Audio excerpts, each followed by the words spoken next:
یہ جاڑے کی سردیاں تھیں اور ہر سمت ایک گہرا سا کوہرا چھایا ہوا تھا۔ شہر کے باسیوں نے آج سرے شام ہی خود کو اپنے اپنے گھروں میں چھپا لیا تھا۔ پورے ماحول پر ایک مایوس کن افسردگی سی چھائی ہوئی تھی، لیکن شیر محمد اپنے گھر کی بالکنی میں کھڑا بجھے ہوئے دل کے ساتھ دور کہیں فضاؤں میں دیکھنے کی کوشش کر رہا تھا۔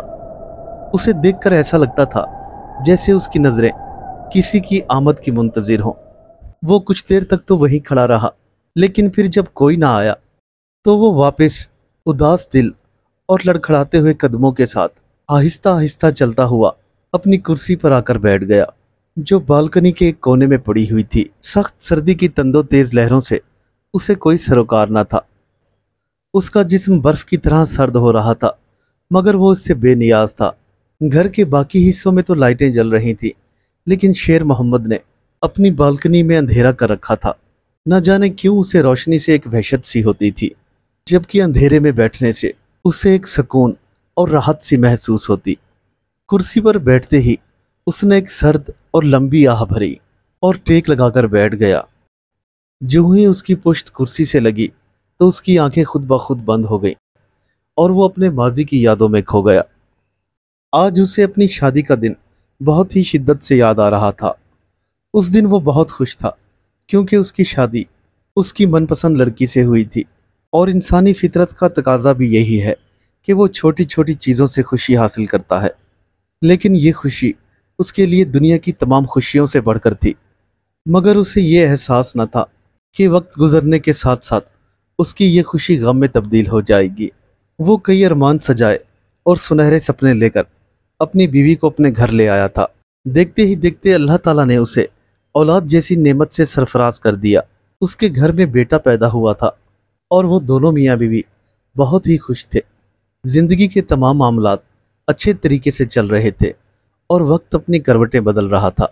دیکھتے ہی دیکھتے شیر محمد کے گھر 4 بیٹوں کی پیدائش ہوئی اور وہ سب کے سب صحت مند اور حسین تھے۔ شیر محمد اور اس کی بیوی اپنے بیٹوں کو دیکھ کر خوشی سے پھولے نہ سماتے تھے۔ ان کی نظروں کا مرکز دکھ درد اور سکھ چین ان کے یہی بیٹے ہی تو تھے۔ شیر محمد نے اپنا آرام اور سکون اپنے بیٹوں کی اچھی پرورش کے لیے قربان کر دیا۔ اب وہ دن کے ساتھ ساتھ رات کو بھی کام کرنے لگا تھا تاکہ اس کے بچے اچھی تعلیم حاصل کر سکیں۔ دن رات محنت کرنے کی وجہ سے اس پر بڑھاپے کے اثرات نے اب اس کے چہرے پر چھلکنا شروع کر دیا تھا، مگر وہ اس چیز کی پرواہ کیے بغیر لگاتار محنت کرتا رہا۔ آخر کار وقت کی چڑیا پر لگا کر اڑ گئی اور دونوں میاں بیوی کے سر میں سفیدی اترنے لگی۔ لیکن شیر محمد کو اس کا ثمر بھی تو مل گیا تھا۔ اس کے بیٹے اب پوری طرح سے جوان ہو چکے تھے اور اچھی طرح سے پڑھ لکھ کر اعلیٰ عہدوں پہ فائز ہو گئے۔ بالآخر شیر محمد کی تمام محنت رنگ لے آئی تھی۔ وہ اپنے بیٹوں کو دیکھ کر جیتا اور دل ہی دل میں اللہ تعالیٰ کا شکر ادا کیا کرتا تھا۔ پھر وہ وقت آن پہنچا جس کا شیر محمد کو بڑی بے صبری سے انتظار تھا۔ اس کے گھر پہلے بیٹے کی شادی تھی۔ اس نے اپنے گھر کو خوب سجایا اور اپنے بیٹے کی دھوم دھام سے شادی کی۔ سب سے بڑی خوشی کی بات یہ تھی کہ یہ شادی اس کے بیٹے کی پسند سے ہی ہو رہی تھی۔ دونوں ہی میاں بیوی اپنے بیٹے کی خوشی میں خوش تھے، لیکن انہیں معلوم نہ تھا کہ عنقریب یہ خوشی ان سے چھن جانے والی تھی۔ اس شام بھی شیر محمد اپنے گھر کی چھت پر بنی ہوئی بالکنی میں بیٹھا ہوا تھا کہ اچانک اسے اپنے گھر کے نچلے حصے سے کسی کے لڑنے جھگڑنے کی آوازیں آنے لگی۔ شاید یہ آواز اس کی بہو اور بیٹے کی تھی۔ وہ فوراً ہی اپنی جگہ سے اٹھا اور سیڑھیاں اترتا ہوا نیچے گھر میں آ موجود ہوا، لیکن وہ منظر دیکھ کر اس کی حیرت کی کوئی انتہا نہ رہی۔ اس کی بہو اپنے شوہر کے ساتھ جھگڑ رہی تھی اور اپنا سارا سامان بھی اس نے کمروں سے نکال کر گھر کے صحن میں لا رکھا تھا۔ وہ اس بات پر باضد تھی کہ اسے اب اس گھر میں نہیں رہنا۔ وہ بھلا کسی کی نوکرانی تھوڑی ہی ہے جو دن بھر گھر کے کام کرے۔ شیر محمد اسے دیکھتے ہی بے اختیار بولا، ارے بہو کیا ہوا؟ کہاں جا رہی ہو تم؟ اور یہ سامان کیوں لا کر آنگن میں رکھ دیا ہے؟ اس نے پیار بھرے مگر حیرت بھرے انداز میں اپنی بہو سے پوچھا، لیکن آگے سے جو اس کی بہو نے جواب دیا شیر محمد کو اس کی توقع نہ تھی۔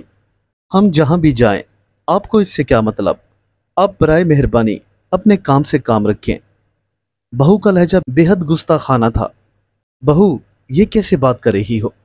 क्या अपने बड़ों से ऐसे बात की जाती है? शेर मोहम्मद ने अपनी बहू को समझाने की कोशिश की, लेकिन भला उस पर क्या असर होना था। वो जूं की तूं ही रही और शेर मोहम्मद को खरी खरी बातें सुना दी। अपनी बहू का ये लहजा और तेवर देखकर शेर मोहम्मद भौंचका सा रह गया था। अगले ही लम्हे शेर मोहम्मद की बीवी भी ये आवाजें सुनकर किचन से बाहर आ गई। अपने शौहर की होती हुई बेइज्जती उससे देखी न गई। उसने तल्ख लहजे में अपनी बहू को डांटते हुए कहा, क्या तुम्हारे माँ बाप ने तुम्हें यही तमीज सिखाई है कि अपने सास और ससुर से इस लहजे में बात करते हैं? माँ जी, अपनी जबान को लगाम दीजिए, वरना मुझे दूसरा तरीका इख्तियार करना पड़ेगा। बहू ने निहायत ही ढिठाई के साथ शेर मोहम्मद की बीवी को जवाब दिया था। वो दोनों हैरत से एक दूसरे को तकने लगे। उन्होंने कभी भी ये उम्मीद ना की थी कि उनकी बहू उनसे ये रवैया रखेगी।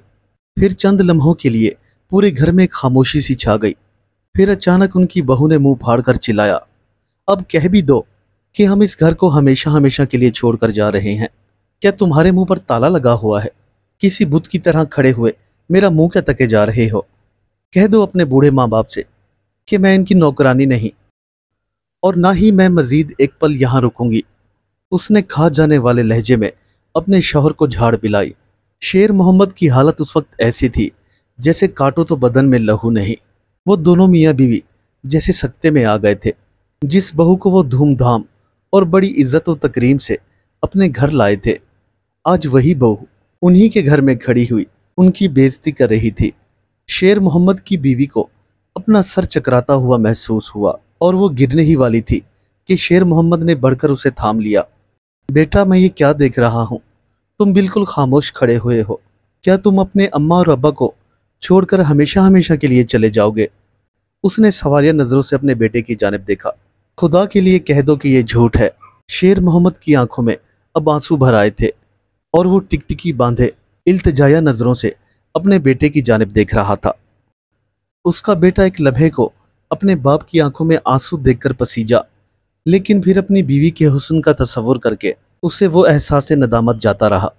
बस उसकी बीवी की बात उसकी नज़रों के सामने घूम रही थी, जबकि बाप का आंसुओं से तर चेहरा उसे किसी अजनबी का चेहरा महसूस हुआ। शेर मोहम्मद आगे बढ़ा और अपने बेटे के कंधे पर हाथ रखकर बोला, बेटा, खुदा के लिए हमें छोड़कर मत जाओ। हमने तो अपनी जिंदगी तुम लोगों के लिए कुर्बान कर दी है। भला तुम्हारी माँ और मैं कैसे गुजारा करेंगे? इससे पहले कि वो कोई जवाब देता, शेर मोहम्मद की बहू चिल्ला उठी, फैसल, मैं तुमसे कह रही हूँ, मुझे साफ साफ बताओ, तुम्हें ये बूढ़ा चाहिए या मैं? अभी के अभी फैसला करो, नहीं तो मैं ये घर छोड़कर हमेशा हमेशा के लिए जा रही हूँ। ये बात सुनते ही शेर मोहम्मद के बेटे को जैसे एक झटका सा लगा। अब्बा जी, छोड़िए मुझे, मुझे नहीं रहना आपके साथ। जहाँ मेरी बीवी खुश नहीं, भला मैं वहाँ कैसे रह सकता हूँ? हमने बस अपना अलग मकान ले लिया है, अब हम वहीं रहेंगे। ये सुनकर जैसे शेर मोहम्मद के पैरों तले जमीन निकल गई। उसे अपने बेटे का ये लहजा कतन अजनबी महसूस हुआ। उसका बेटा आहिस्ता आहिस्ता उससे दूर होता चला जा रहा था, लेकिन उसे ऐसा महसूस हो रहा था जैसे उसकी रूह उससे दूर जा रही हो। उसने अपनी सारी जिंदगी और अपनी जवानी इन बेटों की परवरिश पर निछावर कर दी थी। इस हादसे के बाद दोनों मियाँ बीवी के दिल किसी शम्मा की तरह बुझ गए थे। उनका सबसे प्यारा बेटा उन्हें ठुकरा कर चला गया था, मगर उन्हें ढारस थी कि अभी उनके 3 बेटे तो हैं, लेकिन वो फिर भी अपने उस बेटे के लिए शब रोज दुआएं मांगा करते। दोनों मियाँ बीवी अपने बेटे के बचपन की बातें याद करके अक्सर अफसुर्दा हो जाया करते, यहाँ तक कि आंसुओं का सैलाब उनकी आंखों से उमड़ आता। लेकिन कमबख्त दिल भी क्या चीज़ है, ना खुशी से भरता है और ना गम से। खैर, यूं ही वक्त गुजरता रहा और शेर मोहम्मद के दूसरे बेटे की शादी भी करीबान पहुंची। ये शादी भी बड़ी धूमधाम से की गई और पूरा 1 साल बिल्कुल खैरियत से गुजर गया। लेकिन इस बार जो होने वाला था वो भी पहले से ज़्यादा मुख्तलिफ ना था। शायद किसी बेजरर सी बात पर उनकी बहू आपे से बाहर हो गई थी और ठीक बड़ी बहू की तरह उसने भी अपने सास ससुर की इज्जत को सुपुर्दे खाक कर दिया। 1 साल तक जो वफा शौर बहू का लिबादा उसने ओढ़ा हुआ था, आज उतार कर फेंक दिया। वो बिफरी हुई नागिन की तरह फन फैलाए खड़ी थी, जो किसी भी लम्हे डस सकती थी। बाला आखिर वही हुआ। उस नागिन ने भी एक दिन डस ही लिया। अपने शौहर की बाहों में बाहें डाले एक दिन वो निहायत बेशर्मी से अपने सास ससुर के घर को छोड़कर चलती बनी। ठीक बड़े बेटे की तरह इस बेटे ने भी कुछ ज्यादा मज़ाहमत ना की थी और वो दोनों भी घर छोड़कर चले गए थे। इस वाक़े का सदमा शेर मोहम्मद की बीवी को इतना पहुंचा कि वो बेचारी इसकी ताब ना लाते हुए अपने खाले की हकीकी से जा मिली। आखिर कब तक वो अपनी बहुओं के हाथों यूं ही जलील होती और अपनी औलाद का दुख सहती। बीवी के गुजर जाने के बाद शेर मोहम्मद अब उदास उदास रहने लगा था। जल्द ही बाकी दोनों बेटों को ये एहसास हो गया कि उनके बाप की हालत बिगड़ रही है। उन्होंने शेर मोहम्मद को अस्पताल दाखिल करवा दिया। शायद उन दोनों के दिल में अपनी माँ और बाप के लिए मोहब्बत थी, लेकिन उसे अपने दो बेटों की बेइत्तेनाई और जुदाई ने तोड़कर रख दिया था। न जाने क्यों उसे दुनिया से अनजानी सी नफरत हो रही थी। वो अपनी जिंदगी से किसी हद तक मायूस हो चुका था। अजीब अजीब वसवसे उसके दिलो दिमाग में सर उभारने लगे थे। उसे अब ऐसी आवाज़ें सुनाई देने लगी थी जिनका दर हकीकत कोई वजूद नहीं था। कभी कभी तो ऐसा होता कि उसे अजीबोगरीब साए नजर आने लगते जो कि हकीकत में मौजूद ना होते। शायद शेर मोहम्मद अब एक जहनी मरीज बन चुका था। वो हमेशा से ही ऐसे वाक़यात सुनता आया था कि बेटे बेटियों ने अपने वालिदैन में से एक को छोड़ दिया या दोनों को छोड़ दिया, लेकिन खुद उसके साथ यही होगा उसने कभी ना सोचा था। अगर उसकी ज़िंदगी ने अब ऐसा पलटा खाया था कि ये तमाम बातें उसके लिए सच साबित हो गई थी। वो शायद उन्हीं बदनसीब लोगों में से था जिन्हें उनके बच्चे रुसवा किया करते हैं। कुछ लोग तो इतने बेहिस होते हैं कि अपने बूढ़े वालिदैन को ओल्ड होम में छोड़ आते हैं, जहां उनके बूढ़े वालिदैन सिसक सिसक कर मर जाते हैं। शेर मोहम्मद अक्सर ही अपने दिल में यह सोचा करता कि कोई आज इस नौजवान नस्ल से पूछे, क्या तुम्हारे वालिदैन भी तुम्हारे साथ ऐसा ही सलूक किया करते थे जैसा कि अब बड़ा होने के बाद तुम उनसे कर रहे हो? लेकिन भला उसके दिल की आवाज़ को कौन समझने वाला था। बहरहाल अब भी शेर मोहम्मद के दिल को एक ढारस सी थी कि अभी उसके पास दो बेटे तो मौजूद हैं और हर शख्स एक जैसा भी नहीं होता। उसे यकीन था कि अब उसके ये दो बेटे उसे कभी तन्हा नहीं छोड़ेंगे। एक दिन शेर मोहम्मद कुर्सी पर बैठा अखबार पढ़ रहा था कि उसका मंझला बेटा कमरे में आया। बाबा, आपसे एक बात करनी थी, उसने आते ही धीमे लहजे में बोला। हाँ हाँ बेटा, बोलो क्या बात है, शेर मोहम्मद ने मोहब्बत भरे अंदाज में पूछा। बाबा, दरअसल बात यह है कि ऑफिस में मेरी प्रमोशन हो गई है, उसने मुस्कुराते हुए जवाब दिया। अरे वाह भाई, ये तो बहुत खुशी की बात है, अल्लाह करे तू और भी तरक्की करे। शेर मोहम्मद अचानक फरते जज्बात में लबरेज हो गया। आज एक लंबे अरसे बाद उसे अपनी रूह में एक खुशी महसूस हुई थी, लेकिन फिर अचानक ही दूसरे लम्हे उसकी ये खुशी दुख में तब्दील हो गई। पर बाबा, एक बात है। क्या बात है बेटा, खुल के कहो। बाबा, वो कंपनी के सफ़ीर के तौर पर मुझे एक ओहदा मिला है, आप समझ रहे हैं ना? उसने अपनी नज़रें शेर मोहम्मद के चेहरे पर गड़ाते हुए पूछा ताकि अपने बाप का रद्द अमल जान सके। अच्छा, तो तू भी मुझे छोड़कर जा रहा है, यही कहना चाहता है तू? शेर मोहम्मद की आवाज़ भर आ गई। नहीं बाबा, मैं आपको छोड़कर नहीं जाना चाहता, लेकिन आप मेरी बात समझने की कोशिश करें। अगर मैंने ये पेशकश ठुकरा दी तो फिर ऐसा मौका कभी मुझे पूरी ज़िंदगी ना मिलेगा। आप फिक्र मत कीजिए, मैं हर माह बाकायदगी से आपके लिए पैसे भिजवा दिया करूँगा। उसने अपनी दानिस्त में अपने बाप को मुतमईन करने की कोशिश की। बेटा, मुझे पैसे नहीं चाहिए, मुझे तो बस तुम लोगों के साथ रहना है। मेरी दुनिया, मेरी जन्नत तो तू है बेटा, भला मुझे पैसों से क्या गर्ज। पहले भी तेरे दो भाई और तेरी माँ मुझे छोड़कर चले गए हैं, अगर तू चला गया तो मैं जीते जी मर जाऊंगा। अचानक शेर मोहम्मद की आंखों से आंसू जारी हो गए। बाबा, आप जज्बाती हो रहे हैं। आप क्या चाहते हैं कि ये सुनहरी मौका मैं अपने हाथ से जाने दूं और आपके जज्बात के लिए अपनी इस तरक्की को कुर्बान कर दूं? नहीं बाबा, मुझे बड़ा आदमी बनना है और आप ही ने तो मुझे बचपन से तरगीब दी है। अब इतनी मेहनतों के बाद जाकर मुझे मौका मिला है, तो आप अपने जज्बात की खातिर मुझे रोक रहे हैं, जानबूझकर मेरी राह में दीवार खड़ी करना चाहते हैं। नहीं नहीं बेटा, मैं ऐसा हरगिज नहीं चाहता, मैं तो बस तुम लोगों के साथ रहना चाहता हूँ। ये कहकर शेर मोहम्मद ने अपना सर नीचे झुका लिया और हसरत भरी निगाहों से अपने बेटे को देखने लगा, मगर बेटा तो उस वक्त किसी और ही नशे में था। और हाँ बाबा, एक बात और कहनी थी, मैं छोटे भाई को भी अपने साथ लेके अमेरिका जा रहा हूँ। اس طرح اس کی تعلیم بھی اچھی طرح سے مکمل ہو جائے گی اور میں جلد وہاں اس کی جاب لگوا دوں گا۔ آپ ہماری طرف سے فکر کرنا چھوڑ دیں، آپ کو ہر ماہ ایک معقول رقم بھیج دیا کروں گا۔ یہ کہہ کر وہ اپنے باپ کا جواب سنے بغیر وہاں سے اٹھ کر باہر چلا گیا، جبکہ شیر محمد نے اپنے ٹوٹے ہوئے دل پر ہاتھ رکھ لیا۔ بیٹوں کی جدائی کا زہر آہستہ آہستہ اس کے رگوں پے میں سرایت کرتا جا رہا تھا۔ اس کی حسرت بھری آنکھوں میں امید کے دیے بجھتے جا رہے تھے۔ شیر محمد اپنے دردناک ماضی کے تصورات سے اب باہر نکال آیا تھا۔